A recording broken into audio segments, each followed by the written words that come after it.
ملاحم کا دور شروع ہوگا تو اللہ تعالیٰ اٹھائے گا ایک لشکر یا لشکروں پر لشکر موالی میں سے. موالی کون ہے؟ عربوں نے جب فتح کیا تھا اس پورے علاقے کو خلافت راشدہ کے دوران، اور پھر وہ لوگ جو ہے ایک رائے تو یہ تھی کہ غلام بنایا جائے ساری آبادیوں کو، لیکن یہ کہ حضرت عمر کا اجتہاد تھا، اس کے مطابق جو غلام نہیں بنایا گیا تو وہ موالی کی حیثیت رکھتے تھے. عربوں میں دم نہیں ہے، موالی میں سے لشکر اٹھیں گے کہ جو در حقیقت حضرت مہدی کی حکومت کو قائم کرے گی. دوسری حدیث سنیے، عن عبداللہ بن الحارث رضی اللہ تعالی عنہ، اور یہ ابن ماجہ کی روایت ہے. قال قال رسول اللہ صلی اللہ علیہ وسلم یخرج الناس من المشرق فیوتئون للمہدی یعنی سلطانی. لشکر نکلیں گے، لوگ آئیں گے مشرق سے، اور وہ حضرت مہدی کی حکومت کو جمائیں گے اور قائم کریں گے.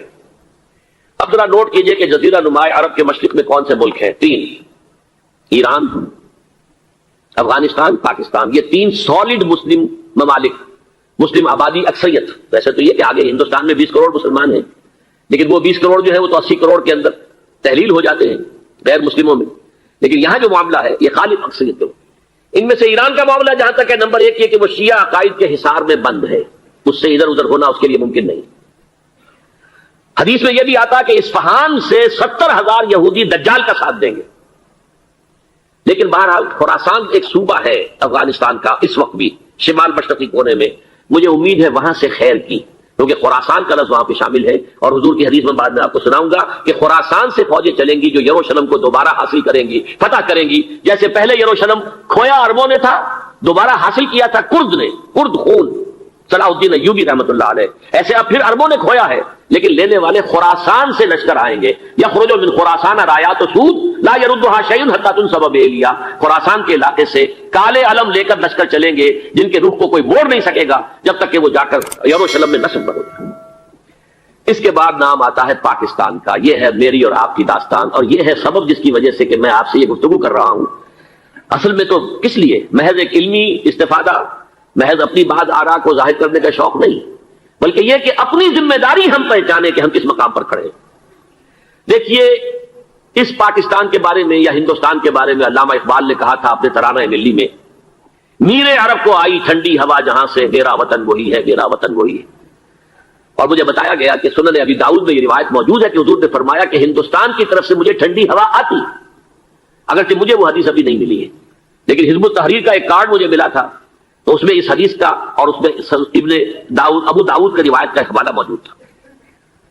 لیکن میں جو چیز آپ کو بتا چکا ہوں وہ یہ کہ الف ثانی کا پورا تجدیدی کارنامہ اس ہندوستان کی سرزمین میں ہوا. مجدد الف ثانی شیخ احمد سرندی، شاہ ولی اللہ دہلوی، سید احمد بریلوی، وہ تو ہمارے پاکستان میں آ کر جو ہے ان کا خون جذب ہوا ارض پاکستان میں. پھر شیخ الہند مولانا محمود حسن. تحریک خلافت چلی تو صرف ہندوستان میں چلی اور کہیں نہیں چلی. آزادی کی تحریک چلی پوری دنیا میں، وہ نیشنلزم کی بنیاد پر چلی، ملے نیشنلزم، عرب نیشنلزم، ٹرک نیشنلزم. ہمارے ہاں چلی تو اسلام کے نام پر. پاکستان کا مطلب کیا؟ لا الہ الا اللہ. پھر پاکستان قائم ہوا معجزے کے طور پر، بلکہ نازل ہوا ہے ليلۃ القدر میں. انا انزلناه في ليلۃ القدر، جیسے قرآن نازل ہوا ليلۃ القدر میں، یہ پاکستان بھی نازل ہوا ليلۃ القدر میں. اس کا برقرار رہنا ابھی تک معجزہ ہے. ہندو یہ سمجھتا تھا، کانگریس سمجھتی تھی کہ جھٹپٹ ختم ہو جائے گا. پھر یہ کہ اس کا قرارداد مقاصد کا پاس ہو جانا، مزید بھی اور اضافی دفعات دستور میں آ جانا، اب کمرشل انٹرسٹ کو ربا قرار دے کر حرام قرار دینا، یہ سارے لینڈ مارکس ہیں کہ جو اشارہ کر رہے ہیں کسی چیز کی طرف، معاملہ کدھر جا رہا ہے. پھر یہ کہ یہ جو 14ویں صدی کے مجدد تھے شیخ الہند، اس کے بعد سے کچھ ایسی شخصیتیں عظیم پیدا ہوئی ہیں ہند میں جن کو میں سمجھتا ہوں کہ 14ویں صدی کے مجدد اور 15ویں صدی کے مجدد کے درمیان یہ 15ویں صدی کے مجدد کی راہ کو سیدھا کرنے والے، جیسے کہ حضرت یحییٰ نے کہا تھا میں تو آنے والے کا راستہ سیدھا کر رہا ہوں حضرت عیسیٰ کے لیے، ایسے ہی 15ویں صدی کے لیے امام مہدی کے لیے راستہ صاف کرنے والے سب سے پہلے علامہ اقبال، جنہوں نے اسلام کا تصور دین کی حیثیت سے دوبارہ زندہ کیا ہے، ورنہ اسلام ایک مذہب کی شکل اختیار کر چکا تھا.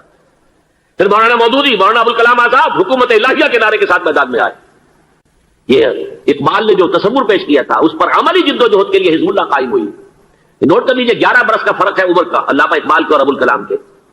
اور 1913 میں جب حزب اللہ قائم کی ہے اس وقت علامہ اقبال کی ملی شاعری اپنے عروج کو پہنچ چکی تھی. پھر یہ کہ علامہ اقبال کے بعد تعبیر جو ہے اسلام کی وہ ابوالکلام نے کی، لیکن روایتی علماء کی شدید مخالفت کی وجہ سے وہ بدل ہو گئے، چھوڑ گئے، کانگریس میں شامل ہو گئے، بساط جو ہے حزب اللہ کی انہوں نے لپیٹ دی. پھر مولانا مودودی آئے، انہوں نے وہ ڈور جو ہے اس کا سرا تھاما، جماعت اسلامی قائم کی حکومت الہیہ ہی کے قیام کے لیے. اگرچہ میرے نزدیک یہ کہ وہ انتخابی اور ایک قومی سیاست کی ایک جماعت بن کر پاکستان میں جو ہے دلدل میں پھنس گئی ہے. اب ہم اس کی کوشش کر رہے ہیں، تنظیم اسلامی اور یہ تحریک خلافت جس کے تحت یہ جلسہ ہو رہا ہے. یہ ساری چیزیں وہ ہیں کہ آپ کو سوائے پاکستان کے اور کہیں نہیں ملیں گی پوری دنیا. معلوم ہوتا ہے کہ پاکستان کو بہت بڑا رول پلے کرنا ہے اس میں. اور اس کے ساتھ اب جمع کر لیجئے افغانستان کی عمارت افغانستان، اسلامی عمارت افغانستان قائم ہو چکی ہے. یہ پچھلے 20 سالوں میں جو کچھ وہاں ہوتا رہا ہے اس سے پہلے تصور نہیں ہو سکتا تھا. کابل جو ہے وہ تو جیسے پیرس کا تمدن تھا ویسے کابل کا تھا، وہی لباس، وہی سکرٹس. یہاں جب آئے تھے شاہ ظاہر شاہ سرکاری دورے پر تو ان کی جو ملکہ صاحبہ تھی ان کے ساتھ وہ سکرٹ میں ملبوس تھی. کابل جو ہے وہ بالکل ایک پیرس کی طرح کا شہر تھا. آج کابل جو ہے جا کر دیکھیے، علامہ اقبال کے فرزند بھی دیکھ کر آئے ہیں. تو اگرچہ وہ خود میں سمجھتا ہوں کہ خاصے انہیں آپ لبرل کہیں، آزاد خیال کہیں، لیکن اس درجے متاثر ہو کر آئے تھے کہ انہوں نے یہ کہا افغانستان میں جو میں نے حالات دیکھے ہیں کہ اگر 2-4 اور مسلمان ملکوں کے اندر یہ نظام قائم ہو جائے تو پوری دنیا مسلمان ہو جائے گی. یہ سب کچھ کیسے ہو رہا ہے؟ یہ آنے والے دور کی جھلکیاں ہیں. Coming events are casting their shadows before. یہ سب بتا رہے ہیں کہ پاکستان افغانستان کو مل کر اس میں کوئی عظیم رول پلے کرنا ہے. اور اس کے ضمن میں اب میں علامہ اقبال کے بارے میں آخری بات کہہ رہا ہوں. علامہ اقبال کے بارے میں عام یہ خیال ہے، انہوں نے اپنے خطبات میں مہدی کا اور نزول مسیح کا، حالانکہ میں کل پڑھ رہا تھا مولانا سعید احمد اکبر آبادی رحمۃ اللہ علیہ کا ایک مقالہ ان کا کہ علامہ اقبال نے ابن خلدون کے بارے میں یہ کہا ہے کہ مہدی کا اور نزول عیسیٰ کا دونوں کا انہوں نے انکار کیا ہے. حالانکہ ابن خلدون نے نزول عیسیٰ کا انکار نہیں کیا، صرف مہدی کا انکار کیا. بہرحال علامہ اقبال نے خطبات میں انکار کیا ہے. لیکن یہ کہ اپنی شاعری کے اندر میں چیلنج کرتا ہوں کسی بڑے سے بڑے اقبال شناس کو، ان کا یہ شعر ذرا سنیے. خضر وقت از خلوت دشت حجاز آیت بروں، کارواں زی وادی دور و دراز آیت بروں. خضر وقت، امام وقت، رہنماء وقت، قائد وقت، خلوت دشت حجاز، حجاز کی صحرا کی کسی خلوت گزینی سے نکل کر باہر آئیں گے. میں حیران ہوتا ہوں علامہ کے اس فکر پر اور اس مصرے پر. یہاں انہوں نے شیعہ اور سنی دونوں کے کانسیپٹ جمع کر دیے. شیعہ کا کانسیپٹ یہ چھپے ہوئے کسی غار میں وہاں سے برآمد ہو گئے، اور ہمارا کانسیپٹ میں ام سلمہ رضی اللہ تعالیٰ عنہ کی حدیث سنا چکا، چھپے ہوئے ہوں گے وہ وہاں پر، مدینے سے نکل کر آ کر مکے میں چھپ جائیں گے. اس خانہ جنگی کی حالت میں لوگ ان کی طرف دیکھ رہے ہوں گے، سوچتے ہوں گے انہیں میدان میں آنا چاہیے، کوئی پارٹ پلے کرنا چاہیے، امت کی رہنمائی کرنی چاہیے. لیکن وہ چھپیں گے، وہ کارے ہوں گے، وہ اس ذمہ داری کو قبول نہیں کرنا چاہیں گے، جا کے چھپ جائیں گے مکے میں. وہاں سے مکے والے انہیں نکالیں گے، اور وہ کارے ہوں گے، انہیں بالکل یہ پسند نہیں ہوگا کہ یہ ذمہ داری اٹھائیں. تو خضر وقت خلوت دشت حجاز آیت بروں، کارواں زی وادی دور و دراز آیت بروں. کارواں کے چلے گا ان کی مدد کے لیے اس وادی دور و دراز، اس زی عظیم وادی دور و دراز. یہ وادی سندھ ہے. وادی سندھ جو ہے ہم سمجھتے ہیں کہ صرف یہ پاکستان اور پنجاب جو ہے یہ اس میں شامل ہے. سندھ اور پنجاب نہیں، افغانستان کا پورا مشرقی علاقہ اس میں شامل ہے. جیسے دریائے جہلم سندھ میں جا رہا ہے، جیسے دریائے گلگت سندھ میں آ کر ملتا ہے، جیسے دریائے چناب اور راوی اور جہلم اور یہ سب جا رہے ہیں اور آ رہے ہیں، اسی طرح دریائے کابل کہاں سے آ رہا ہے، دریائے گومل کہاں سے آ رہا ہے، ٹوچی کہاں سے آ رہا ہے. یہ سارا جو ہے ڈرین جو ہو رہا ہے ایسٹرن جو ہے پارٹ آف افغانستان، یہ سب وادی ہے. اس وادی کے یہ 2 حصے ہیں. ایک حصہ جو ہے یہ ادھر پاکستان میں ہے اور اسی وادی کا دوسرا حصہ جو ہے وہ افغانستان میں ہے. کارواں زی وادی دور و دراز آیت بروں. کارواں چلے گا یہاں سے، یخرج ناس من المشرق یؤتون للمہدی، یعنی سلطان ہی مشرق سے فوجیں چلیں گی کہ جو مہدی کی حکومت قائم کریں گی. اور یخرج من خراسان رایات و سود، اور خراسان سے سیاہ پرچم چلیں گے کہ جن کا رخ کوئی موڑ نہیں سکے گا، حتیٰ تنصب بیلیہ، یہاں تک کہ وہ جا کر یروشلم کے اندر نصب ہو جائیں گے. حضرات میں ایک میری گفتگو کا حصہ باقی تھا لیکن میں اسے چھوڑ رہا ہوں، اس لیے کہ گلوبلائزیشن جو اس کی ہوگی، جو خلافت علی منہاج النبوہ کی تجدید کامل حضرت مہدی کے ہاتھوں عرب میں ہوگی، اس سے پہلے اس کے لیے محنت، کوشش، جد و جہد پاکستان اور افغانستان میں ہو چکی ہوگی جو اسے سپورٹ کرے گی اور وہاں جا کر حکومت قائم کرے گی. اس کے بعد گلوبلائزیشن کا جو مرحلہ اس کا ہے وہ حضرت مہدی کے ہاتھوں نہیں ہے، وہ حضرت عیسیٰ ابن مریم ان کے نزول کے بعد ہے، جن کے نزول کے بعد دجال کا خاتمہ ہوگا اور یہودیوں کا استحصال ہوگا. مسلمانوں پر بھی بڑی تکالیف عربوں پر آئیں گی، شدائد آئیں گے. لیکن یہ وہ میں حصہ جو اپنی گفتگو کا آج چھوڑ رہا ہوں اس لیے کہ میں دیکھ رہا ہوں کہ بعض حضرات کا صبر کا پیمانہ اب لبریز ہو رہا ہے، تو میں اس حصے کو پھر ملتوی رکھتا ہوں کسی دوسری محفلوں، کسی دوسری مجلس اور نشست پر. لیکن یہ کہ امام مہدی کی حکومت قائم کرنے کے لیے کون لوگ آئیں گے؟ عرب جو ہیں وہ اندر سے کھوکھلے ہو چکے ہیں. عیاشی نے، دولت نے، پیسے نے، دولت، پیسہ، عیاشی، اس کی وجہ سے کھوکھلے ہو چکے. یہاں میں آپ کو 2 حدیثیں سنانا چاہتا ہوں. بہت سے ہوں گے، آپ اطمینان سے تشریف رکھیے.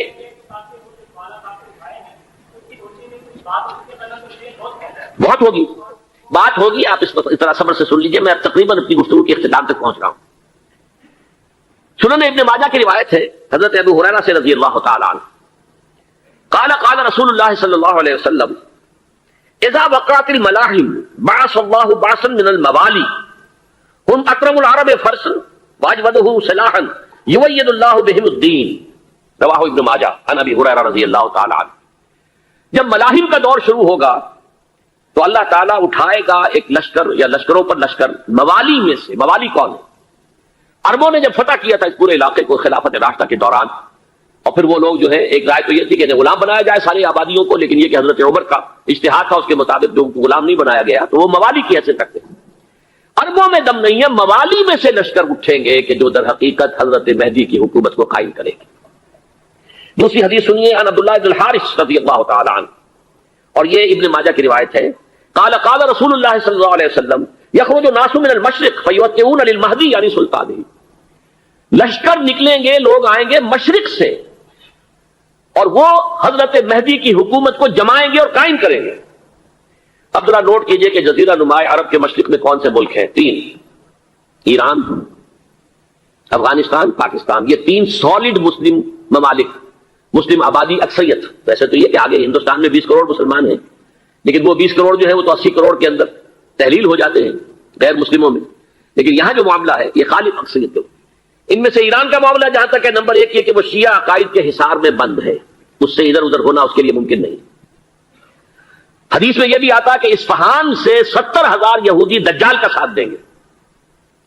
لیکن بہرحال خراسان ایک صوبہ ہے افغانستان کا اس وقت بھی شمال مشرقی کونے میں، مجھے امید ہے وہاں سے خیر کی، کیونکہ خراسان کا لفظ وہاں پہ شامل ہے. اور حضور کی حدیث میں بعد میں آپ کو سناؤں گا کہ خراسان سے فوجیں چلیں گی جو یروشلم کو دوبارہ حاصل کریں گی، فتح کریں گی. جیسے پہلے یروشلم کھویا عربوں نے تھا، دوبارہ حاصل کیا تھا کرد نے، کرد خون صلاح الدین ایوبی رحمۃ اللہ علیہ، ایسے اب پھر عربوں نے کھویا ہے، لیکن لینے والے خراسان سے لشکر آئیں گے. یخرج من خراسان رایات سود لا يردها شیء حتی تنصب بإیلیا. خراسان کے علاقے سے کالے علم لے کر لشکر چلیں گے جن کے رخ کو کوئی موڑ نہیں سکے گا جب تک کہ وہ جا کر یروشلم میں نصب نہ ہو جائے. اس کے بعد نام آتا ہے پاکستان کا. یہ ہے میری اور آپ کی داستان، اور یہ ہے سبب جس کی وجہ سے کہ میں آپ سے یہ گفتگو کر رہا ہوں. اصل میں تو کس لیے؟ محض ایک علمی استفادہ، محض اپنی بات آراء کو ظاہر کرنے کا شوق نہیں، بلکہ یہ کہ اپنی ذمہ داری ہم پہچانے کہ ہم کس مقام پر کھڑے ہیں. دیکھیے اس پاکستان کے بارے میں یا ہندوستان کے بارے میں علامہ اقبال نے کہا تھا اپنے ترانہ ملی میں، میر عرب کو آئی ٹھنڈی ہوا جہاں سے، میرا وطن وہی ہے، میرا وطن وہی ہے. اور مجھے بتایا گیا کہ سنن ابی داؤد میں یہ روایت موجود ہے کہ حضور نے فرمایا کہ ہندوستان کی طرف سے مجھے ٹھنڈی ہوا آتی، اگرچہ مجھے وہ حدیث ابھی نہیں ملی ہے، لیکن حزب التحریر کا ایک کارڈ مجھے ملا تھا، تو اس میں اس حدیث کا اور اس میں ابن داؤد ابو داؤد کا روایت کا حوالہ موجود تھا. لیکن میں جو چیز آپ کو بتا چکا ہوں وہ یہ کہ الف ثانی کا پورا تجدیدی کارنامہ اس ہندوستان کی سرزمین میں ہوا. مجدد الف ثانی شیخ احمد سرندی، شاہ ولی اللہ دہلوی، سید احمد بریلوی، وہ تو ہمارے پاکستان میں آ کر جو ہے ان کا خون جذب ہوا ارض پاکستان میں. پھر شیخ الہند مولانا محمود حسن. تحریک خلافت چلی تو صرف ہندوستان میں چلی اور کہیں نہیں چلی. آزادی کی تحریک چلی پوری دنیا میں، وہ نیشنلزم کی بنیاد پر چلی، ملے نیشنلزم، عرب نیشنلزم، ترک نیشنلزم. ہمارے یہاں چلی تو اسلام کے نام پر. پاکستان کا مطلب کیا؟ لا الہ الا اللہ. پھر پاکستان قائم ہوا معجزے کے طور پر، بلکہ نازل ہوا ہے لیلۃ القدر میں. انا انزلناہ فی لیلۃ القدر، جیسے قرآن نازل ہوا لیلۃ القدر میں، یہ پاکستان بھی نازل ہوا لیلۃ القدر میں. اس کا برقرار رہنا ابھی تک معجزہ ہے. ہندو یہ سمجھتا تھا، کانگریس سمجھتی تھی کہ جھٹپٹ ختم ہو جائے گا. پھر یہ کہ اس کا قرارداد مقاصد کا پاس ہو جانا، مزید بھی اور اضافی دفعات دستور میں آ جانا، اب کمرشل انٹرسٹ کو ربا قرار دے کر حرام قرار دینا، یہ سارے لینڈ مارکس ہیں کہ جو اشارہ کر رہے ہیں کسی چیز کی طرف، معاملہ کدھر جا رہا ہے. پھر یہ کہ یہ جو 14ویں صدی کے مجدد تھے شیخ الہند، اس کے بعد سے کچھ ایسی شخصیتیں عظیم پیدا ہوئی ہیں ہند میں جن کو میں سمجھتا ہوں کہ 14ویں صدی کے مجدد اور 15ویں صدی کے مجدد کے درمیان یہ 15ویں صدی کے مجدد کی راہ کو سیدھا کرنے والے، جیسے کہ حضرت یحییٰ نے کہا تھا میں تو آنے والے کا راستہ سیدھا کر رہا ہوں حضرت عیسیٰ کے لیے، ایسے ہی 15ویں صدی کے لیے امام مہدی کے لیے راستہ صاف کرنے والے سب سے پہلے علامہ اقبال، جنہوں نے اسلام کا تصور دین کی حیثیت سے دوبارہ زندہ کیا ہے، ورنہ اسلام ایک مذہب کی شکل اختیار کر چکا تھا. پھر مولانا مودودی، مولانا ابوالکلام آزاد حکومت الہیہ کے نعرے کے ساتھ میدان میں آئے. یہ اقبال نے جو تصور پیش کیا تھا اس پر عملی جدوجہد کے لیے حزب اللہ قائم ہوئی. نوٹ کر لیجیے 11 برس کا فرق ہے عمر کا علامہ اقبال کے اور ابوالکلام کے. اور 1913 میں جب حزب اللہ قائم کی ہے اس وقت علامہ اقبال کی ملی شاعری اپنے عروج کو پہنچ چکی تھی. پھر یہ کہ علامہ اقبال کے بعد تعمیل جو ہے اس کام کی وہ ابوالکلام نے کی، لیکن روایتی علماء کی شدید مخالفت کی وجہ سے وہ بدل ہو کر چھوڑ گئے، کانگریس میں شامل ہو گئے. بساط جو ہے حزب اللہ کی انہوں نے لپیٹ دی. پھر مولانا مودودی آئے، انہوں نے وہ ڈور جو ہے اس کا سرا تھاما، جماعت اسلامی قائم کی حکومت الہیہ ہی کے قیام کے لیے. اگرچہ میرے نزدیک یہ کہ وہ انتخابی اور ایک قومی سیاست کی ایک جماعت بن کر پاکستان میں جو ہے دلدل میں پھنس گئی ہے. اب ہم اس کی کوشش کر رہے ہیں تنظیم اسلامی اور یہ تحریک خلافت جس کے تحت یہ جلسہ ہو رہا ہے. یہ ساری چیزیں وہ ہیں کہ آپ کو سوائے پاکستان کے اور کہیں نہیں ملے گی پوری دنیا. معلوم ہوتا ہے کہ پاکستان کو بہت بڑا رول پلے کرنا ہے اس میں. اور اس کے ساتھ اب جمع کر لیجئے افغانستان کی عمارت افغانستان، اسلامی عمارت افغانستان قائم ہو چکی ہے. یہ پچھلے 20 سالوں میں جو کچھ وہاں ہوتا رہا ہے اس سے پہلے تصور نہیں ہو سکتا تھا. کابل جو ہے وہ تو جیسے پیرس کا تمدن تھا ویسے کابل کا تھا، وہی لباس وہی اسکرٹس. یہاں جب آئے تھے شاہ ظاہر شاہ سرکاری دورے پر تو ان کی جو ملکہ صاحبہ تھی ان کے ساتھ اسکرٹ میں ملبوس تھی. کابل جو ہے وہ بالکل ایک پیرس کی طرح کا شہر تھا. آج کابل جو ہے جا کر دیکھیے، علامہ اقبال کے فرزند بھی دیکھ کر آئے ہیں. تو اگرچہ وہ خود میں سمجھتا ہوں کہ خاصے انہیں آپ لبرل کہیں، آزاد خیال کہیں، لیکن اس درجے متاثر ہو کر آئے تھے کہ انہوں نے یہ کہا افغانستان میں جو میں نے حالات دیکھے ہیں کہ اگر 2-4 اور مسلمان ملکوں کے اندر یہ نظام قائم ہو جائے تو پوری دنیا مسلمان ہو جائے گی. یہ سب کچھ کیسے ہو رہا ہے؟ یہ آنے والے دور کی جھلکیاں ہیں. Coming events are casting their shadows before.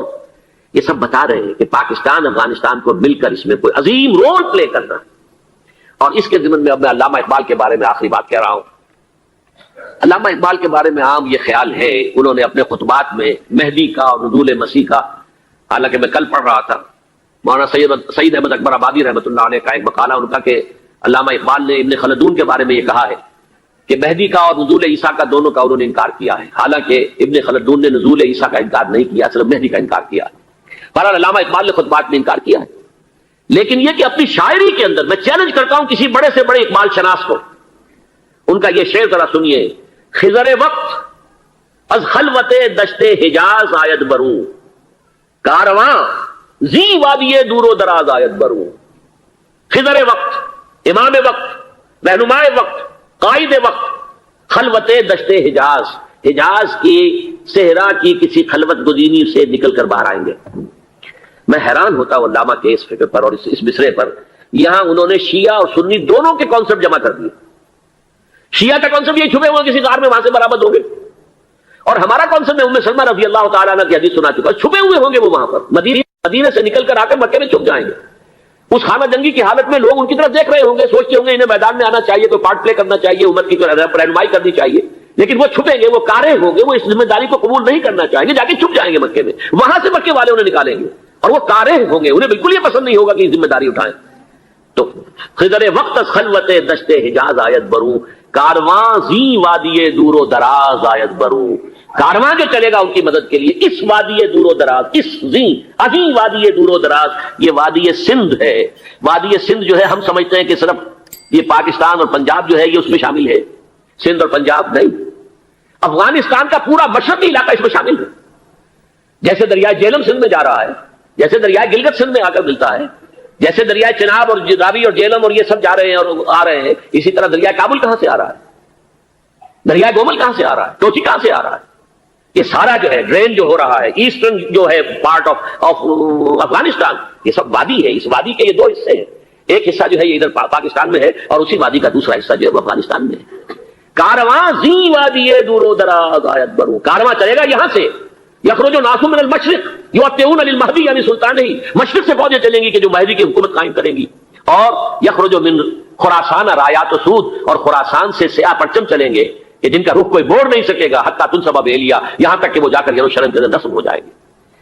حضرات میں ایک میری گفتگو کا حصہ باقی تھا لیکن میں اسے چھوڑ رہا ہوں، اس لیے کہ گلوبلائزیشن جو اس کی ہوگی، جو خلافت علی منہاج النبوہ کی تجدید کامل حضرت مہدی کے ہاتھوں عرب میں ہوگی، اس سے پہلے اس کے لیے محنت، کوشش، جد و جہد پاکستان اور افغانستان میں ہو چکی ہوگی جو اسے سپورٹ کرے گی اور وہاں جا کر حکومت قائم کرے گی.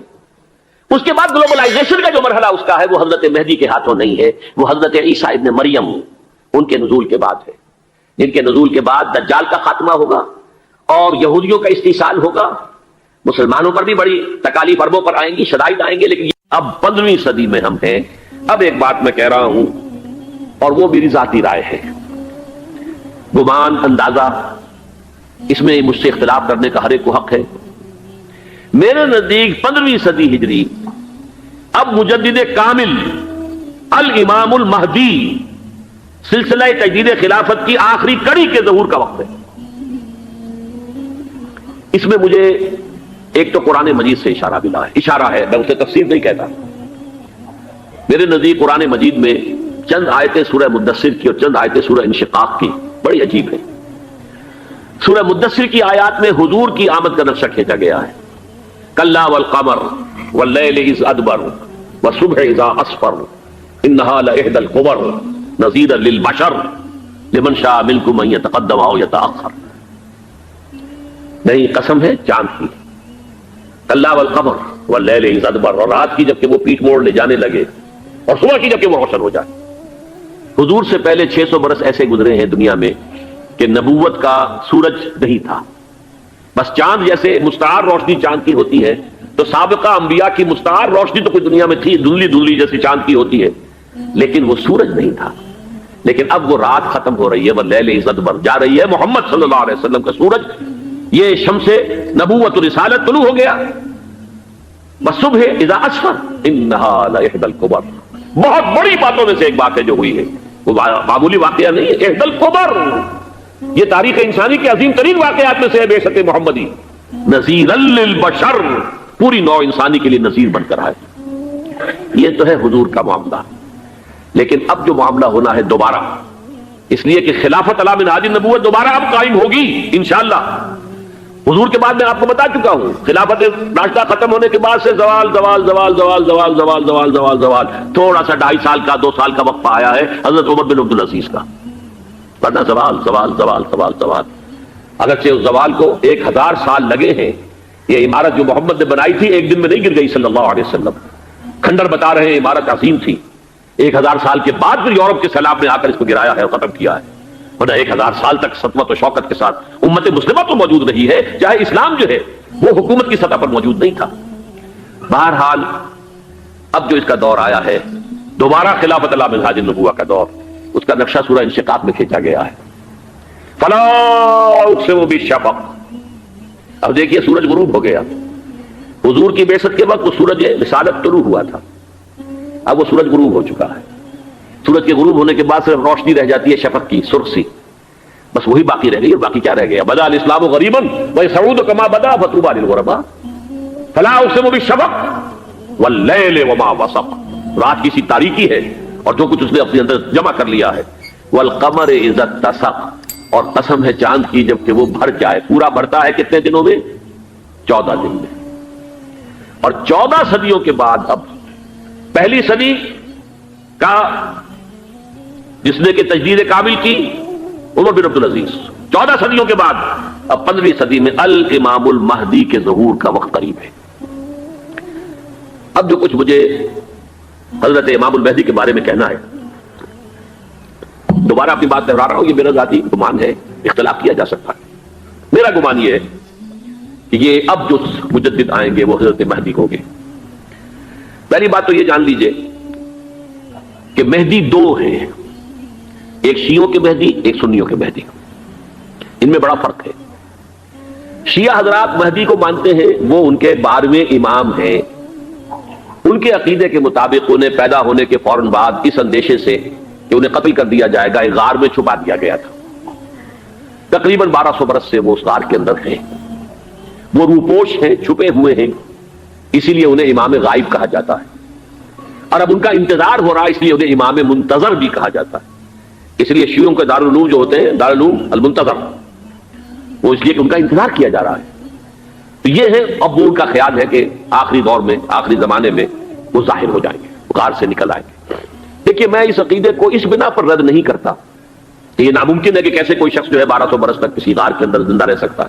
نہیں، میں سمجھتا ہوں ممکن ہے. 300 برس تک اصحاب کہف رہے کہ نہیں رہے؟ سوئے رہے. 300 ایئرس ہم مانتے ہیں. حضرت عیسیٰ اسی حیات عرضی کے ساتھ 2000 سال سے موجود ہیں آسمان پہ کہ نہیں ہے؟ آپ کو معلوم ہے حضرت عزیر 100 برس تک مرنے کے بعد دوبارہ زندہ کر دیے گئے. فاماتہ اللہ مئۃ عام ثم بعثہ. تو ناممکنات میں سے کوئی سوال پیدا نہیں ہوتا. لیکن یہ کہ آیا کوئی امامت معصومہ کا تصور قرآن اور حدیث سے ہمیں ملتا ہے؟ پھر یہ کیا یہ موروثی امامت کہ حضرت علی کی نسل جو حضرت فاطمہ سے چلی ہے اسی میں یہ امامت ہوگی؟ اس کے لیے ہمارے پاس کوئی دلیل نہیں ہے، ہم اس کو تسلیم نہیں کرتے. ہم تو سمجھتے ہیں کہ معصومیت ختم ہو گئی محمد الرسول اللہ صلی اللہ علیہ وسلم پر، خاتم المعصومین ہے محمد الرسول اللہ. اب ان کے بعد تو اجتہاد ہے اور خلافت ہے. عام معاملات میں اجتہاد ہوگا، نظام خلافت کا ہوگا. تو ہمارے نزدیک جو میں جس مہدی کا نام لے رہا ہوں وہ مہدی ہے جو ایک مجدد ہوں گے، جیسے کہ مجددین کے نام میں نے آپ کو گنوائے، مجدد الفسانی ہو، شاہ ولی اللہ ہو، سید احمد بریلوی ہو، شیخ الہند ہو. ایک ہوں گے انسان جو پیدا ہوں گے انسانوں کی طرح عام طور پر اپنی عمر کو پختگی کو پہنچیں گے، پھر وہ سامنے آئیں گے منظر پر، پھر وہ کام کریں گے، قیادت کریں گے. عرب میں ان کا ظہور ہوگا. دوسری بات یہ نوٹ کر لیجئے حضرت مہدی کے بارے میں، ہمارے ہاں احادیث کے جو مجموعے ہیں، مجھے ٹاپ کے 2 مجموعے ہیں، ان میں کہیں حضرت مہدی کا ذکر نہیں ہے، نہ صحیح بخاری میں نہ صحیح مسلم میں. لیکن ہم اسے نظر انداز نہیں کر سکتے کہ صحائح ستہ کی بقیہ 4 کتابوں کے اندر موجود ہیں، لہذا نظر انداز نہیں کر سکتے، اگنور کرنا ممکن نہیں ہے. اب اس میں چاہتا ہوں کہ کچھ حدیثیں آپ کو میں سناؤں جن میں حضرت مہدی کا تذکرہ کیا گیا ہے. پہلی ہے وعن عبداللہ ابن مسعود قال قال رسول اللہ صلی اللہ علیہ وسلم. حضرت عبداللہ ابن مسعود سے روایت ہے، وہ فرماتے ہیں کہ حضور نے ارشاد فرمایا لا تذهب الدنيا حتى يملك العرب رجل من اہل بیتی. یہ دنیا ختم نہیں ہوگی جب تک کہ عرب پر میرے اہل بیت میں سے ایک شخص کی حکومت قائم نہ ہو. اور آپ کو معلوم ہے کہ آج تک عرب پر حضور کے اہل بیت کی کوئی حکومت قائم نہیں ہوئی. اور جب قائم ہوئی بھی تھی حضرت علی کو اگر شمار کیا جائے، اس لیے کہ حضور نے وہ جو مشہور واقعہ ہے کہ ایک چادر میں لے لیا تھا حضرت علی کو اور حضرت فاطمہ اور حضرت حسنین کو، اللہم ہؤلاء اہل بیتی، اے اللہ یہ بھی میرے اہل بیت ہیں. تو حضرت علی کی بھی حکومت منعقد نہیں ہوئی، پورے عالم اسلام پر ان کی حکومت نہیں تھی، اس لیے کہ شام اور مصر دونوں صوبے جو ہیں انہوں نے ان کی اطاعت قبول نہیں کی تھی. اس حوالے سے یہ معاملہ ابھی ہونا ہے. لا تذهب الدنيا حتى يملك العرب رجل من اهل بيتي يعاطي اسمه اسمي. اس کا نام وہی ہوگا جو میرا نام ہے، یعنی محمد صلی اللہ علیہ وسلم. اور ان کا نام بھی مہدی کا نام بھی محمد ہو. مہدی تو ان کا لقب ہے. یہ ترمذی میں بھی ہے، ابو داؤد میں بھی ہے، سنن ابی داؤد جامع ترمذی. بلکہ ابو داؤد میں ایک اور روایت ہے، قال حضور نے فرمایا لو لم يبقى من الدنيا الا يوم. اگر دنیا کی زندگی میں سے کچھ بھی نہ بچے سوائے ایک دن کے، لطول اللہ تعالی ذلك اليوم، تو اللہ تعالیٰ اس دن کو لمبا کر دے گا، حتی یبعث فیہ رجلا منی، یہاں تک کہ میرے خاندان میں سے ایک شخص کو اٹھائے گا، من اہل بیتی، میرے اہل بیت میں سے، یواطئ اسمہ اسمی و اسم ابی ہے اسم ابی، جس کا نام میرے نام پر ہوگا، جس کے والد کا نام میرے والد کے نام پر ہوگا، محمد ابن عبداللہ ان کا نام ہوگا. اور وہ یملأ الارض قسطا وعدلا کما ملئت ظلما وجورا، وہ سرزمین عرب کو عدل اور انصاف سے اسی طرح بھر دیں گے جیسے کہ وہ ظلم اور زیادتی سے بھر چکی ہوگی. دوسری روایت ہے حضرت ابو سعید خدری رضی اللہ تعالیٰ عنہ سے، حضور نے فرمایا المہدی منی اجل الجبہۃ اقنى الانف یملأ الارض قسطا وعدلا کما ملئت ظلما وجورا یملک 7 سنین، رواہ داؤد. کہ مہدی مجھ میں سے ہوں گے بڑی روشن پیشانی والے اور بڑی کھڑی ناک والے، وہ زمین کو بھر دیں گے انصاف سے اور عدل سے جیسے کہ وہ ظلم سے بھری ہوئی ہوگی، اور وہ 7 برس تک حکومت کریں گے. عرب میں خالص خلافت علی منہاج النبوہ کا نظام حضرت مہدی کے ہاتھوں قائم ہوگا اور 7 برس تک قائم رہے گا عرب کے اندر. اس کا اگلا مرحلہ میں بعد میں بیان کروں گا. تیسری روایت، اور اس کو میں اس لیے خاص طور پہ سنا رہا ہوں کہ اس میں وہی الفاظ آئے ہیں جو میں نے ابتدا میں حدیث آپ کو سنائی تھی، اس کے الفاظ ہیں. عن ابی سعید قال ذکر رسول اللہ صلی اللہ علیہ وسلم بلاء یصیب هذه الامہ حتی لا یجد الرجل ملجا یلجا الیہ من الظلم. حضور نے ذکر فرمایا کہ ایک دور ایسا آئے گا انتہائی ابتلاء اور آزمائش اور مصائب کا کہ کسی شخص کو کوئی سر چھپانے کی جگہ نہیں ملے گی اس ظلم سے اپنے آپ کو بچانے کے لیے. فَيَبْعَثُ اللَّهُ رَجُلًا مِنْ عِتْرَتِي وَأَهْلِ بَيْتِي، تو پھر اللہ میرے خاندان میں سے میرے اہل بیت میں سے اٹھائے گا ایک شخص کو، فَيَمْلَأُ بِهِ الْأَرْضَ قِسْطًا وَعَدْلًا، اور اس کے ذریعے سے اللہ تعالیٰ زمین کو عدل و قسط سے بھر دے گا. يَرْضَى عَنْهُ سَاكِنُ السَّمَاءِ، یہ وہی الفاظ آ گئے. اب اس سے پھر راضی ہو جائیں گے آسمانوں میں رہنے والے بھی، مساکن الارض، اور زمین میں رہنے والے بھی.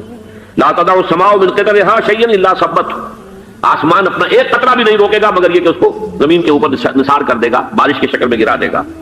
ولا تدع الارض من نباتها شيئا الا اخرجته، اور زمین اپنی پیداوار میں سے کوئی شے نہیں چھپائے گی، نہیں روکے گی مگر خود کو ظاہر کر دے گی. چوتھی حدیث جو ہے وہ حضرت ام سلمہ سے رضی اللہ تعالی عنہ قال سمعت رسول اللہ صلی اللہ علیہ وسلم یقول المہدی من عتبتی من اولاد فاطمہ، رواہ ابو داؤد، یہ بھی سنن ابو داؤد کی روایت ہے. حضور نے فرمایا مہدی میرے خاندان سے، میرے اہل بیت سے ہوں گے، یعنی اولاد فاطمہ میں سے، اور تفسیر اس کی آتی ہے کہ حضرت حسن کی اولاد میں سے ہوں گے. پانچویں حدیث میں آپ کو سنا رہا ہوں، اور اس میں ایک عجیب مشابہت آپ کے سامنے آئے گی حضرت عمر بن عبدالعزیز کے ساتھ. یہ اول اور آخری کڑی کے درمیان مشابہت. ان علی رضی اللہ تعالی عنہ، یہ حدیث جو ہے مسند احمد ابن حنبل میں بھی ہے اور سنن ابن ماجہ میں بھی ہے. قال قال رسول اللہ صلی اللہ علیہ وسلم المہدی منا اہل البیت یصلح اللہ فی لیلۃ، مہدی ہم میں سے ہوں گے، ہمارے اہل بیت میں سے، اور اللہ ایک ہی رات میں ان کی اصلاح کر دے گا. یعنی وہ پہلے سے کوئی زیادہ روحانی یا دینی کوئی اس سے بڑی شخصیت نہیں ہوں گے، لیکن ایک ہی رات میں اللہ تعالیٰ ان کی سیرت و کردار کے اندر انقلاب عظیم برپا کر دے گا. جیسے کہ میں نے عرض کیا تھا آپ سے کہ عمر بن عبدالعزیز کی زندگی میں انقلاب عظیم آیا ہے. خلافت کا بوجھ پڑتے ہی کہاں وہ خوش باش اور خوش لباس اور خوش خوراک، وہ شہزادہ ٹھاٹ باٹ والا، جاگیر والا، گورنر کا بیٹا اور خود گورنر، اور کہاں یہ کہ اس کی وہ درویشی جو میرے نزدیک واللہ عالم، ڈرتے ڈرتے کہہ رہا ہوں، میرے نزدیک وہ حضرت ابو بکر، حضرت عمر اور حضرت علی کی درویشی کو بھی مات دے گئی. لیکن کنٹراسٹ بہت شدید ہے. وہاں جو بھی کچھ تھا وہ تدریجاً آیا تھا، ہوتے ہوتے ہوتے اور یہاں سڈن آیا. چھٹی حدیث عن انس سمعت رسول اللہ صلی اللہ علیہ وسلم یقول نحن ولد عبد المطلب سعادت اہل الجنہ، ہم عبد المطلب کی جو اولاد ہیں اور نسل ہیں، ہم جنت کے سردار ہیں. اور پھر آپ نے نام گنوائے ہیں، انا وحمزۃ وعلی وجعفر والحسن والحسین والمہدی، میں خود اور حضرت حمزہ بنو عبد المطلب میں سے، عبد المطلب کے بیٹے، اور علی اور جعفر حضرت علی کے بھائی جعفر طیار، اور حسن اور حسین حضرت فاطمہ کے لخت جگر حضرت علی کے بیٹے، والمہدی، اور آخر میں جا کر پھر مہدی. اب میں آپ کو ایک حدیث سنانے چلا ہوں، اس میں ایک عجیب نقشہ سامنے آتا ہے کہ یہ مہدی جب ظاہر ہوں گے تو کس طور سے ظاہر ہوں گے، ان کے ظہور کی کیفیت کیا ہوگی، کیف یظہر. یہ روایت ہے حضرت ام سلمہ سے رضی اللہ تعالی عنہا، حضور کی زوجہ محترمہ ہے. فرماتی ہیں ام سلمہ عن النبی صلی اللہ علیہ وسلم قال یکون اختلاف عند موت خلیفۃ، موت خلیفۃ، حضور نے فرمایا ایک خلیفہ کی موت پر اختلاف واقع ہو جائے گا، خانہ جنگی ہو جائے گی. فیخرج رجل من اہل المدینہ حاربا الی مکہ، پھر مدینے کے لوگوں میں سے ایک شخص نکلے گا، بھاگے گا اور جا کر پناہ لے گا اور چھپ جائے گا مکے میں. فیاتیہ ناس من اہل مکہ، پھر اس کے پاس آئیں گے اہل مکہ، مکہ کے لوگ، فیخرجونہ، اور اسے نکالیں گے، جہاں وہ چھپے ہوئے ہوں گے وہاں سے نکالیں گے. وہو کارہ، اور وہ بالکل اس کو پسند نہیں کر رہے ہوں گے، نہ وہ خواہش مند ہوں گے کہ ان کو وہ ہاتھ پر بیعت کی جائے، نہ وہ یہ چاہیں گے کہ وہ میدان میں آئے اور ان کو جو ہے اپنا لیڈر مانا جائے. وہو کارہ فیبایعونہ بین الرکن والمقام، لیکن لوگ جو ہے پھر اصرار کے ساتھ ان کے ہاتھ پر بیعت کریں گے رکن اور مقام کے درمیان. رکن وہ کونا ہے خانہ کعبہ کا جس میں حجر اسود لگا ہوا ہے، اور مقام ابراہیم جو ہے، ان دونوں کے مابین جو یہ علاقہ ہے یہاں پر وہ بیعت ہوگی. وَيُبْعَثُ إِلَيْهِ بَعْثٌ مِنَ الشَّامِ، ان کے خلاف ایک لشکر بھیجا جائے گا شام سے. نہیں کہا جا سکتا کہ باسی حکومت اس وقت کی جو ہے اس کی طرف سے کوئی مسئلہ اس طرح کا اٹھ کھڑا ہو، اس لیے کہ ابھی تو بہرحال باسی حکومت وہاں ہے. فَيُخْسَفُ بِهِمْ بِالْبَيْضَاءِ بَيْنَ مَكَّةَ وَالْمَدِينَةِ، لیکن اللہ تعالیٰ اس لشکر کو مکے اور مدینے کے درمیان وادی بیضاء میں دھسا دے گا زمین کے اندر پورے کے پورے لشکر کو. فَإِذَا رَأَى النَّاسُ ذَلِكَ، جب لوگ یہ دیکھیں گے اتنی بڑی نشانی ظاہر ہو گئی، أَتَاهُ أَبْدَالُ الشَّامِ وَعَصَائِبٌ مِنَ الْعِرَاقِ فَيُبَايِعُونَهُ، اب شام سے سارے کے سارے جو اولیاء اللہ ہیں وہ بھی آئیں گے، اور عراق سے جوک در جوک لوگ آئیں گے اور ان سے بیعت کریں گے. وَيَعْمَلُ فِي النَّاسِ بِسُنَّةِ نَبِيِّهِمْ، پھر وہ عمل کریں گے لوگوں کے مابین، حکومت کریں گے اپنے نبی کی سنت کے مطابق. وَيُلْقِي الْإِسْلَامُ بِجَرَانِهِ، اور اسلام اپنی گردن زمین پر ٹکا دے گا. وَالْأَرْضَ فِي الْأَرْضِ، زمین میں. فَيَلْبَسُ 7 سنین، پھر وہ 70 برس تک حکمران رہیں گے، 7 برس تک حکمران رہیں گے. ثم یتوفا، پھر ان کا انتقال ہوگا. ویصلی علیہ المسلمون، اور مسلمان ان پر نماز پڑھیں گے. یہ جو میں نے آپ کے سامنے نقشہ کھینچا ہے، اس سے اب میں ایک نتیجہ نکالتا ہوں. اسے بھی میرا گمان کہیے، اختلاف بھی کر سکتے ہیں آپ، اگر اس کو وزنی سمجھے تو قبول بھی کر سکتے ہیں.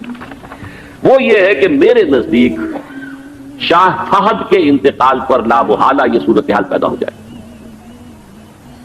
ولی عہد وہاں ہے عبداللہ بن عبدالعزیز. امریکہ کو وہ پسند نہیں کرتے اور امریکہ انہیں پسند نہیں کرتا. یہ بالکل تشتت بام ہے. امریکہ نے لازماً جس طریقے سے اپنے پنجے گاڑے ہیں سعودی عرب کے اندر، اپنا فوجی اڈا بنایا ہے، تو آسانی کے ساتھ وہاں سے اپنے پنجے ہٹانے کے لیے تیار نہیں. ایک حدیث میں آتا ہے قرب الشیطان، نجد سے شیطان کا سینگ برآمد ہوگا. وہ شیطان کا سینگ ہے. جو میزائل وہاں پر لگے ہوئے ہوں گے اس وقت، در حقیقت وہ سارے کے سارے جو ہے وہ شیطان کے سینگ ہیں. بہرحال کوشش وہ کرے گا کہ جیسے کہ اس نے جارڈن میں کیا. کتنے عرصے سے وہاں شاہ حسین کا چھوٹا بھائی حسن جو ہے وہ ولی عہد تھا، عین وقت کے اوپر آ کر، اور پتہ نہیں کیسی کیسی دوائیاں دے کر اسے لے کر آئے ہیں شاہ حسین کو، مرتے ہوئے کو تھوڑی دیر زندہ رکھنے کے لیے، اور وہ تبدیلی کروا کر جو ہے واپس لے گئے. تو یہ معاملہ ہوا ہے، تبدیلی کروا دی، وہاں تو ہو گئی آرام سے، کوئی بات نہیں. بحرین میں بھی غالباً ایسا ہی معاملہ ہوا ہے، واللہ عالم. مجھے یاد پڑتا ہے کہ وہ چاہتے ہیں کہ ہمارا پسند کا آدمی آئے.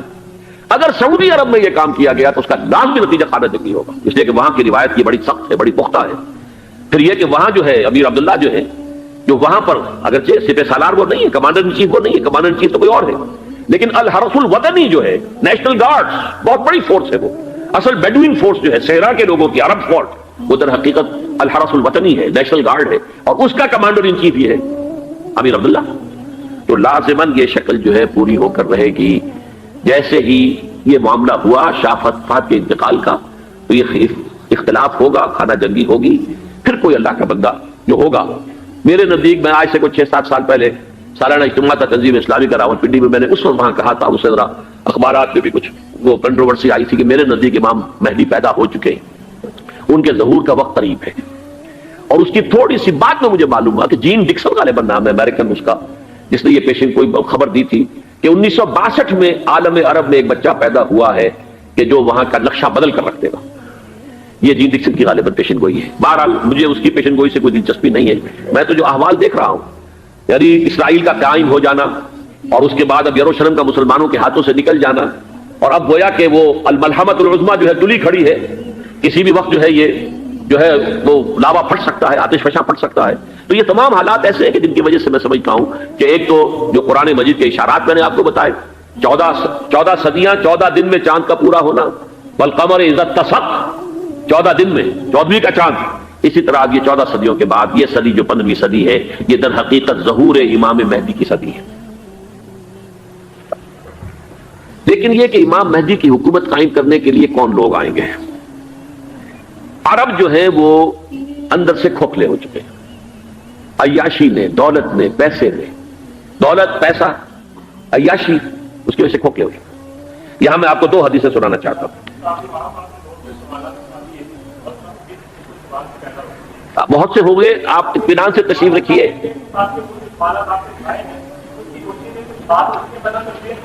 بہت ہوگی، بات ہوگی، آپ اس طرح صبر سے سن لیجئے. میں اب تقریباً اپنی گفتگو کے اختتام تک پہنچ رہا ہوں. سنن ابن ماجہ کی روایت ہے حضرت ابو ہریرہ سے رضی اللہ تعالی عنہ، قال قال رسول اللہ صلی اللہ علیہ وسلم اذا وقعت الملاحم بعث اللہ بعثا من الموالی هم اکرم العرب فرسا واجودہ سلاحا یوید اللہ بہم الدین. رواہ ابن ماجہ عن ابی ہریرہ رضی اللہ تعالی عنہ. جب ملاحم کا دور شروع ہوگا تو اللہ تعالیٰ اٹھائے گا ایک لشکر یا لشکروں پر لشکر موالی میں سے. موالی کون ہے؟ عربوں نے جب فتح کیا تھا اس پورے علاقے کو خلافت راشدہ کے دوران، اور پھر وہ لوگ جو ہے، ایک رائے تو یہ تھی کہ غلام بنایا جائے ساری آبادیوں کو، لیکن یہ کہ حضرت عمر کا اجتہاد تھا، اس کے مطابق تو غلام نہیں بنایا گیا، تو وہ موالی کی حیثیت رکھتے ہیں. عربوں میں دم نہیں ہے، موالی میں سے لشکر اٹھیں گے کہ جو در حقیقت حضرت مہدی کی حکومت کو قائم کرے گی. دوسری حدیث سنیے عن عبداللہ بن الحارث رضی اللہ تعالی عنہ، اور یہ ابن ماجہ کی روایت ہے. قال قال رسول اللہ صلی اللہ علیہ وسلم یخرج الناس من المشرق فیوطئون للمہدی یعنی سلطانی. لشکر نکلیں گے، لوگ آئیں گے مشرق سے، اور وہ حضرت مہدی کی حکومت کو جمائیں گے اور قائم کریں گے. اب ذرا نوٹ کیجئے کہ جزیرہ نمائے عرب کے مشرق میں کون سے ملک ہیں؟ 3: ایران، افغانستان، پاکستان. یہ 3 سالڈ مسلم ممالک، مسلم آبادی اکثریت. ویسے تو یہ کہ آگے ہندوستان میں 20 کروڑ مسلمان ہیں، لیکن وہ 20 کروڑ جو ہے وہ تو 80 کروڑ کے اندر تحلیل ہو جاتے ہیں غیر مسلموں میں. لیکن یہاں جو معاملہ ہے یہ خالص اکثریت کے. ان میں سے ایران کا معاملہ جہاں تک ہے نمبر 1 یہ کہ وہ شیعہ عقائد کے حصار میں بند ہے، اس سے ادھر ادھر ہونا اس کے لیے ممکن نہیں. حدیث میں یہ بھی آتا کہ اصفہان سے 70,000 یہودی دجال کا ساتھ دیں گے. لیکن بہرحال خراسان ایک صوبہ ہے افغانستان کا اس وقت بھی شمال مشرقی کونے میں، مجھے امید ہے وہاں سے خیر کی، کیونکہ خراسان کا لفظ وہاں پہ شامل ہے. اور حضور کی حدیث میں بعد میں آپ کو سناؤں گا کہ خراسان سے فوجیں چلیں گی جو یروشلم کو دوبارہ حاصل کریں گی، فتح کریں گی. جیسے پہلے یروشلم کھویا عربوں نے تھا، دوبارہ حاصل کیا تھا کرد نے، کرد خون صلاح الدین ایوبی رحمۃ اللہ علیہ. ایسے اب پھر عربوں نے کھویا ہے، لیکن لینے والے خراسان سے لشکر آئیں گے. یخرج من خراسان رایات سود لا يردها شیء حتی تنصب بإیلیا. خراسان کے علاقے سے کالے علم لے کر لشکر چلیں گے جن کے روح کو کوئی موڑ نہیں سکے گا جب تک کہ وہ جا کر یروشلم میں نصب نہ ہو جائے. اس کے بعد نام آتا ہے پاکستان کا. یہ ہے میری اور آپ کی داستان، اور یہ ہے سبب جس کی وجہ سے کہ میں آپ سے یہ گفتگو کر رہا ہوں. اصل میں تو کس لیے؟ محض ایک علمی استفادہ، محض اپنی بات آراء کو ظاہر کرنے کا شوق نہیں، بلکہ یہ کہ اپنی ذمہ داری ہم پہچانے کہ ہم کس مقام پر کھڑے ہیں. دیکھیے اس پاکستان کے بارے میں یا ہندوستان کے بارے میں علامہ اقبال نے کہا تھا اپنے ترانہ ملی میں، میرے عرب کو آئی ٹھنڈی ہوا جہاں سے، میرا وطن وہی ہے، میرا وطن وہی ہے. اور مجھے بتایا گیا کہ سنن ابی داؤد میں یہ روایت موجود ہے کہ حضور نے فرمایا کہ ہندوستان کی طرف سے مجھے ٹھنڈی ہوا آتی، اگرچہ مجھے وہ حدیث ابھی نہیں ملی ہے، لیکن حزب التحریر کا ایک کارڈ مجھے ملا تھا تو اس میں اس حدیث کا اور اس میں ابن داؤد ابو داؤد کا روایت کا حوالہ موجود تھا. لیکن میں جو چیز آپ کو بتا چکا ہوں وہ یہ کہ الف ثانی کا پورا تجدیدی کارنامہ اس ہندوستان کی سرزمین میں ہوا. مجدد الف ثانی شیخ احمد سرندی، شاہ ولی اللہ دہلوی، سید احمد بریلوی، وہ تو ہمارے پاکستان میں آ کر جو ہے ان کا خون جذب ہوا ارض پاکستان میں. پھر شیخ الہند مولانا محمود حسن. تحریک خلافت چلی تو صرف ہندوستان میں چلی اور کہیں نہیں چلی. آزادی کی تحریک چلی پوری دنیا میں، وہ نیشنلزم کی بنیاد پر چلی، ملے نیشنلزم، عرب نیشنلزم، ترک نیشنلزم. ہمارے یہاں چلی تو اسلام کے نام پر. پاکستان کا مطلب کیا؟ لا الہ الا اللہ. پھر پاکستان قائم ہوا معجزے کے طور پر، بلکہ نازل ہوا ہے لیلۃ القدر میں. انا انزلناہ فی لیلۃ القدر، جیسے قرآن نازل ہوا لیلۃ القدر میں، یہ پاکستان بھی نازل ہوا لیلۃ القدر میں. اس کا برقرار رہنا ابھی تک معجزہ ہے. ہندو یہ سمجھتا تھا، کانگریس سمجھتی تھی کہ جھٹپٹ ختم ہو جائے گا. پھر یہ کہ اس کا قرارداد مقاصد کا پاس ہو جانا، مزید بھی اور اضافی دفعات دستور میں آ جانا، اب کمرشل انٹرسٹ کو ربا قرار دے کر حرام قرار دینا، یہ سارے لینڈ مارکس ہیں کہ جو اشارہ کر رہے ہیں کسی چیز کی طرف. معاملہ کدھر جا رہا ہے؟ پھر یہ کہ یہ جو 14ویں صدی کے مجدد تھے شیخ الہند، اس کے بعد سے کچھ ایسی شخصیتیں عظیم پیدا ہوئی ہیں ہند میں جن کو میں سمجھتا ہوں کہ 14ویں صدی کے مجدد اور 15ویں صدی کے مجدد کے درمیان یہ 15ویں صدی کے مجدد کی راہ کو سیدھا کرنے والے، جیسے کہ حضرت یحییٰ نے کہا تھا میں تو آنے والے کا راستہ سیدھا کر رہا ہوں حضرت عیسیٰ کے لیے، ایسے ہی 15ویں صدی کے لیے امام مہدی کے لیے راستہ صاف کرنے والے سب سے پہلے علامہ اقبال، جنہوں نے اسلام کا تصور دین کی حیثیت سے دوبارہ زندہ کیا ہے، ورنہ اسلام ایک مذہب کی شکل اختیار کر چکا تھا. پھر مولانا مودودی، مولانا ابوالکلام آزاد حکومت الہیہ کے نعرے کے ساتھ میدان میں آئے. یہ اقبال نے جو تصور پیش کیا تھا اس پر عملی جدوجہد کے لیے حزب اللہ قائم ہوئی. نوٹ کر لیجیے 11 برس کا فرق ہے عمر کا علامہ اقبال کے اور ابوالکلام کے. اور 1913 میں جب حزب اللہ قائم کی ہے اس وقت علامہ اقبال کی ملی شاعری اپنے عروج کو پہنچ چکی تھی. پھر یہ کہ علامہ اقبال کے بعد تعمیل جو ہے اسلام کی وہ ابوالکلام نے کی، لیکن روایتی علماء کی شدید مخالفت کی وجہ سے وہ بدل ہو کر چھوڑ گئے، کانگریس میں شامل ہو گئے. بساط جو ہے حزب اللہ چنن لپیٹ دی. پھر مولانا مودودی آئے، انہوں نے وہ ڈور جو ہے اس کا سرا تھاما، جماعت اسلامی قائم کی حکومت الہیہ ہی کے قیام کے لیے. اگرچہ میرے نزدیک یہ کہ وہ انتخابی اور ایک قومی سیاست کی ایک جماعت بن کر پاکستان میں جو ہے دلدل میں پھنس گئی ہے. اب ہم اس کی کوشش کر رہے ہیں، تنظیم اسلامی اور یہ تحریک خلافت جس کے تحت یہ جلسہ ہو رہا ہے، یہ ساری چیزیں وہ ہیں کہ آپ کو سوائے پاکستان کے اور کہیں نہیں ملیں گی پوری دنیا. معلوم ہوتا ہے کہ پاکستان کو بہت بڑا رول پلے کرنا ہے اس میں. اور اس کے ساتھ اب جمع کر لیجئے افغانستان کی عمارت افغانستان، اسلامی عمارت افغانستان قائم ہو چکی ہے. یہ پچھلے 20 سالوں میں جو کچھ وہاں ہوتا رہا ہے اس سے پہلے تصور نہیں ہو سکتا تھا. کابل جو ہے وہ تو جیسے پیرس کا تمدن تھا ویسے کابل کا تھا، وہی لباس، وہی سکرٹس. یہاں جب آئے تھے شاہ ظاہر شاہ سرکاری دورے پر تو ان کی جو ملکہ صاحبہ تھی ان کے ساتھ اسکرٹ میں ملبوس تھی. کابل جو ہے وہ بالکل ایک پیرس کی طرح کا شہر تھا. آج کابل جو ہے جا کر دیکھیے، علامہ اقبال کے فرزند بھی دیکھ کر آئے ہیں تو اگرچہ وہ خود میں سمجھتا ہوں کہ خاصے انہیں آپ لبرل کہیں، آزاد خیال کہیں، لیکن اس درجے متاثر ہو کر آئے تھے کہ انہوں نے یہ کہا افغانستان میں جو میں نے حالات دیکھے ہیں کہ اگر 2-4 اور مسلمان ملکوں کے اندر یہ نظام قائم ہو جائے تو پوری دنیا مسلمان ہو جائے گی۔ یہ سب کچھ کیسے ہو رہا ہے؟ یہ آنے والے دور کی جھلکیاں ہیں۔ Coming events are casting their shadows before. یہ سب بتا رہے ہیں کہ پاکستان افغانستان کو مل کر اس میں کوئی عظیم رول پلے کرنا ہے۔ اور اس کے ضمن میں اب میں علامہ اقبال کے بارے میں آخری بات کہہ رہا ہوں۔ علامہ اقبال کے بارے میں عام یہ خیال ہے، انہوں نے اپنے خطبات میں مہدی کا اور نزول مسیح کا، حالانکہ میں کل پڑھ رہا تھا مولانا سید احمد اکبر آبادی رحمۃ اللہ علیہ کا ایک مقالہ ان کا کہ علامہ اقبال نے ابن خلدون کے بارے میں یہ کہا ہے کہ مہدی کا اور نزول عیسیٰ کا دونوں کا انہوں نے انکار کیا ہے، حالانکہ ابن خلدون نے نزول عیسیٰ کا انکار نہیں کیا، صرف مہدی کا انکار کیا۔ بہرحال علامہ اقبال نے خطبات میں انکار کیا ہے، لیکن یہ کہ اپنی شاعری کے اندر میں چیلنج کرتا ہوں کسی بڑے سے بڑے اقبال شناس کو، ان کا یہ شعر ذرا سنیے۔ خضر وقت از خلوت دشت حجاز آید بروں، کارواں زی وادی دور و دراز آید بروں۔ خضر وقت، امام وقت، رہنمائے وقت، قائد وقت، خلوت دشت حجاز، حجاز کی صحرا کی کسی خلوت گزینی سے نکل کر باہر آئیں گے۔ میں حیران ہوتا ہوں علامہ کے اس فکر پر اور اس مصرے پر۔ یہاں انہوں نے شیعہ اور سنی دونوں کے کانسیپٹ جمع کر دیے۔ شیعہ کا کانسیپٹ یہ چھپے ہوئے کسی غار میں وہاں سے برآمد ہوں گے، اور ہمارا کانسیپٹ میں ام سلمہ رضی اللہ تعالیٰ عنہ کی حدیث سنا چکا، چھپے ہوئے ہوں گے وہ وہاں پر، مدینے سے نکل کر آ کر مکے میں چھپ جائیں گے۔ اس خانہ جنگی کی حالت میں لوگ ان کی طرف دیکھ رہے ہوں گے، سوچتے ہوں گے انہیں میدان میں آنا چاہیے، کوئی پارٹ پلے کرنا چاہیے، امت کی رہنمائی کرنی چاہیے، لیکن وہ چھپیں گے، وہ کارے ہوں گے، وہ اس ذمہ داری کو قبول نہیں کرنا چاہیں گے، جا کے چھپ جائیں گے مکے میں، وہاں سے مکے والے انہیں نکالیں گے، اور وہ کارے ہوں گے، انہیں بالکل یہ پسند نہیں ہوگا کہ یہ ذمہ داری اٹھائیں۔ تو خضر وقت از خلوت دشت حجاز آیت بروں، کارواں زی وادی دور و دراز آیت بروں۔ کارواں جو چلے گا ان کی مدد کے لیے اس وادی دور و دراز، اس زی عظیم وادی دور و دراز، یہ وادی سندھ ہے۔ وادی سندھ جو ہے ہم سمجھتے ہیں کہ صرف یہ پاکستان اور پنجاب جو ہے یہ اس میں شامل ہے، سندھ اور پنجاب نہیں، افغانستان کا پورا مشرقی علاقہ اس میں شامل ہے۔ جیسے دریائے جہلم سندھ میں جا رہا ہے، جیسے دریائے گلگت سندھ میں آ کر ملتا ہے، جیسے دریائے چناب اور راوی اور جہلم اور یہ سب جا رہے ہیں اور آ رہے ہیں، اسی طرح دریائے کابل کہاں سے آ رہا ہے، دریائے گومل کہاں سے آ رہا ہے، ٹوچی کہاں سے آ رہا ہے، یہ سارا جو ہے ڈرین جو ہو رہا ہے ایسٹرن جو ہے پارٹ آف افغانستان، یہ سب وادی ہے۔ اس وادی کے یہ دو حصے ہیں، ایک حصہ جو ہے یہ ادھر پاکستان میں ہے اور اسی وادی کا دوسرا حصہ جو ہے افغانستان میں ہے۔